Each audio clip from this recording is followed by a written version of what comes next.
Weet jy, ons kla darm maar maklik oor baie klein dingetjies.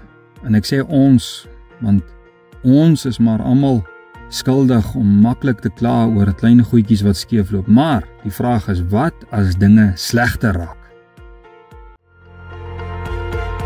Jy luister na Kort en Kragtig en ek is Fanie Meiburg. Kom ons word kragtig deur die woord. Ek groet jou op dag 2 van gedagtes daar uit die profeet Jeremia se boek, woorde wat die Here deur Jeremia gespreek en dinge wat hy vermag het deur Jeremia. En vanmôre gesels ek met jou oor oefen saam met die perde. Jeremia 12 vers 1: Regverdig is U, o Here, as ek met U sou twis. Tog wil ek oor regsaake met U spreek. Waarom is die weg van die goddelose voorspoedig? Waarom lewe hulle rustig? Waarom lewe hulle rustig almal wat ontrou bedrywe?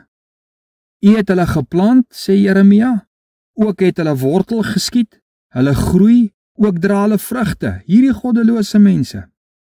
U is naby in hulle mond, maar ver van hulle lippe. Met ander woorde, hulle praat van U, maar hulle hart is ver van die Here af. Maar U, o Here, sê vers 3, ken my, U sien my, U toets my hart by U. En ek vra, Here, ruk hulle weg so slagskape, hierdie ongoddelose mense, en heilig hulle vir die dag van slagting. Vers 5, vra die Here vir Jeremia. As jy met voetgangers loop, maak hulle jou moeg? Hoe sal jy dan wedywer met die perde? En in 'n land van vrede voel jy veilig? Hoe sal jy dan maak in die pronkbosse van die Jordaan? Jeremia, is ongelukkig dat God toelaat dat dit goed gaan met die goddelose mense. Hy sê in vers 2 dat God hulle geplant het, laat wortel skiet het, laat groei het, en hy het dit toegelaat. En Jeremia is ongelukkig daaroor.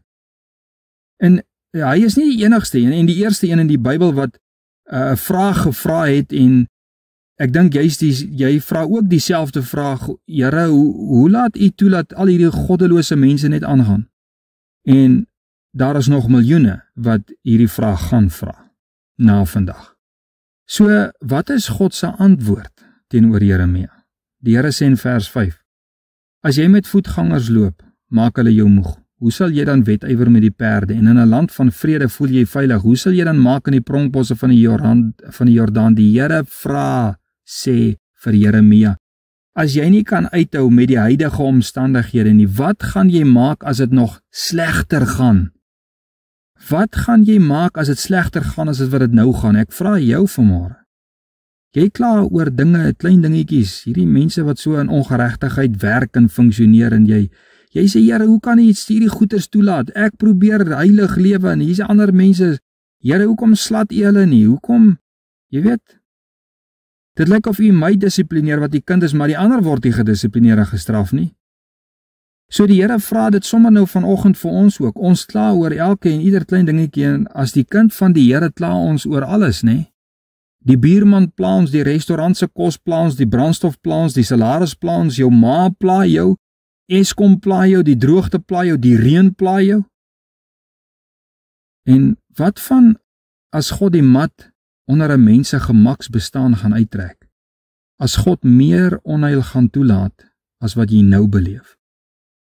Met ander woorde, Jeremia, as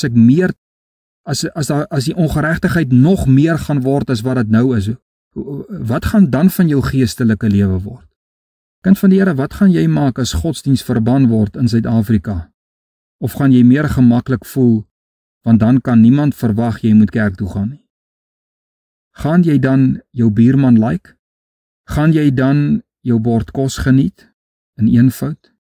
Gaan jy dan jou elektrisiteit geniet? Maar die Here sê eintlik vir Jeremia, wees voorbereid. En hier kom 'n moeilike ding.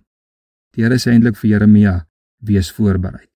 Want dit wat Jeremia tot op daai stadium beleef het, was nog niks teenoor wat gekom het nie.